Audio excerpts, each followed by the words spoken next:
If I gave you unlimited resources gathered by a few friends and business acquaintances in my situation, if I told you to design me an underground city, something that could safely weather anything from a nuclear blast to environmental catastrophe, if I told you I wanted you to make it feel like Anywhere USA, a city for 25,000 people that felt like any city up here, a city with cars and cell phones and trees, what would you say?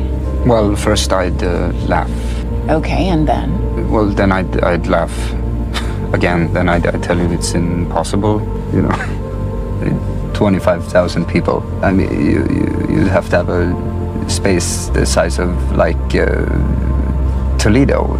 So there's no amount of money that would allow you to excavate a space so large that an underground space would actually feel like, well, like Toledo. It's not possible.